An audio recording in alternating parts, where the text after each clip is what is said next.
Hi, ladies and gentlemen. So, 7th graders, we are continuing our work with Picasso and Cubism. So, our learning target is I can create art in the Cubism style of Pablo Picasso. I'm reading off my computer here. I can identify Cubism as our success criteria. I can identify it. I can identify the work of Pablo Picasso, and I can create art in the Cubist style. Now, you did your 4-square person, okay? And you guys did a fantastic job at that. Some of these are totally rock on. Fantastic. Loving them. Pulling a couple of just amazing ones out. I love the creativity. Love it. Love it. Keep it up. And so now we are having to create something big.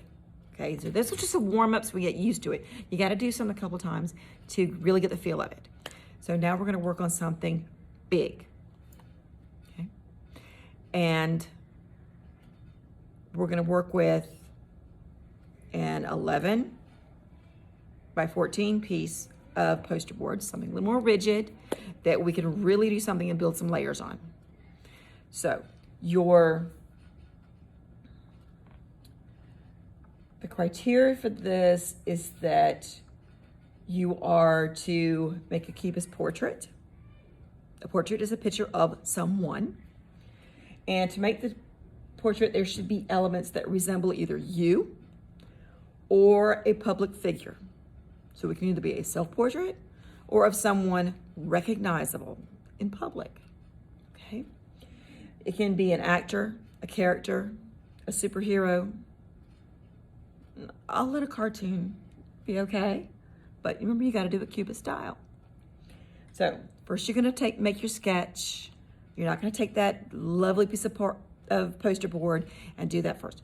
You gotta have your, if you want to write a story, you got the sloppy copy first. And so the sketch doesn't have to be perfect. It's just like, where am I going to put things? A plan for when I get my big piece of paper. Okay, so you work with that, you get your big piece of paper, you can make it big. Now, this person in the public figure, it needs to be somebody that anybody would recognize, that your friends would recognize, that your parents would recognize, that I would recognize, and maybe even Miss Hunter, the principal, would recognize. Okay, so that kind of leaves out those influencers, your TikTok superstars, and your Snapchat superstars. None of those. We don't know who they are, okay? And if it's the latest and greatest musical person, kind of make sure they're really well known and not just known to a select fine group, okay? Then everybody really is gonna understand, oh, I kind of get who that is, right? Because Picasso, when he would do his portraits, it was very easy to tell who that was because he was influenced by certain people in his life. And there were certain people that he loved to do portraits of, certain women he loved to do portraits of. And he would let their personality show in those portraits. All the portraits he did of Dora Maar were of someone very strong and fierce. The ones he would do of Maria Therese were softer, with blonde hair, very demure, okay? So your person has to show through it. You can't just put their name on it. You can't just put the name of the company they do. You've got to show some elements. Understood? Okay. Right back to you. I'm going to show you on the board.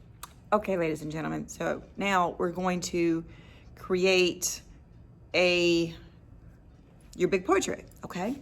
Now, here's one I did, and earlier he looks kind of crazy, and I did it off of the punk rocker Sid Vicious.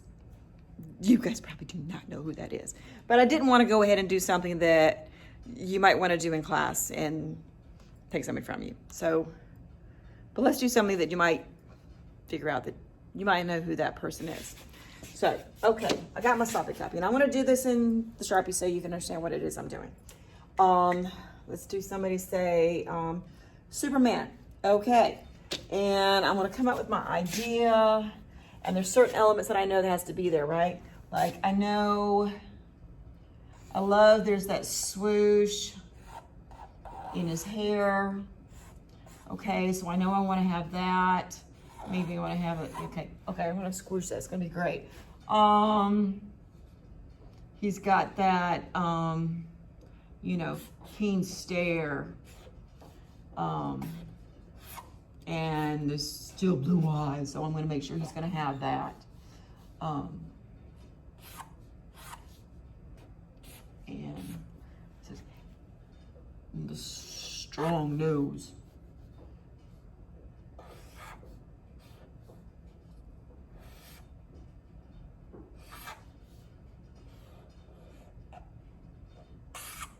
And I'm going to give a square jaw. Okay, a little square face. And we know he has his cape, right? So why not? I got his cape. He's gonna have, and a body.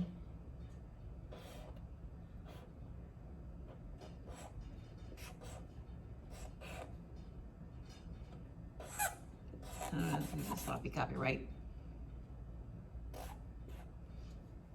The cape just kind of blowing in the breeze, right? And we're gonna have a great big S on his shirt. We're gonna, remember, we can be all kind of sloppy a little bit. It's a sloppy copy, right?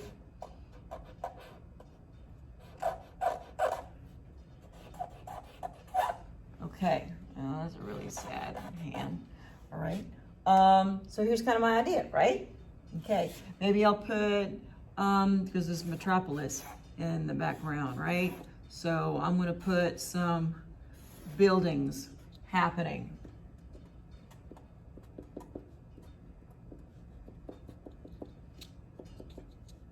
There's an antenna on that one and that one.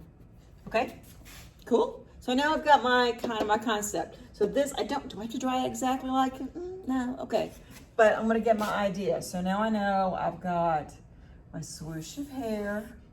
I've got to do, right? That big jaw. I decided I want to add an ear. Why not?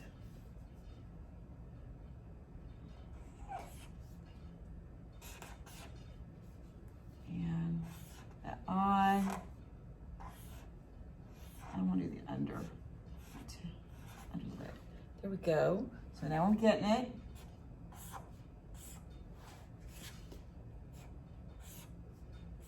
I like extending past the face. Your nose. Oops. To work this a little more.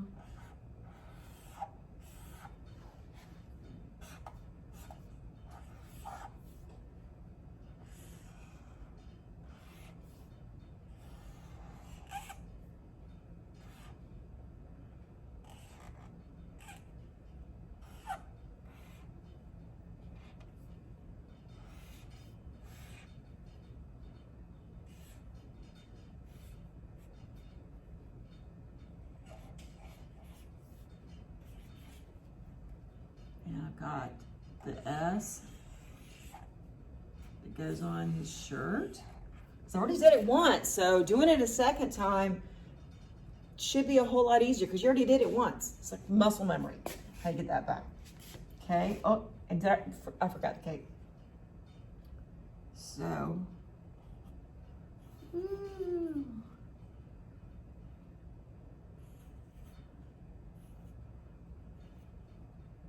and I got his cape going on. And I'm gonna add those buildings.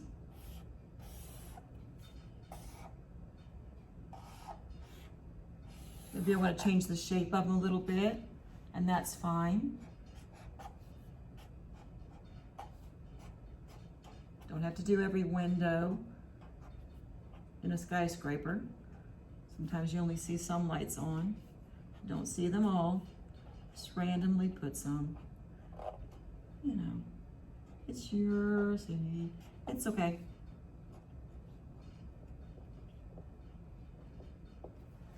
Got it? Okay, and there we go. So now all I gotta do is come back and give it some color. Figure what I'm gonna do and give the whole thing color and pattern. Do I have to color him exactly like the Superman colors? Not exactly. I mean, some things, so I know that this is Superman. I mean, the red S, the red cape, the black hair, probably. The steel blue eyes. But now I've got something to give color. Okay, so this is your assignment. Then we're going to give color, and then we'll talk about next time about how to add some layers to that basic color to give it a little bit more pop. Okay, have fun.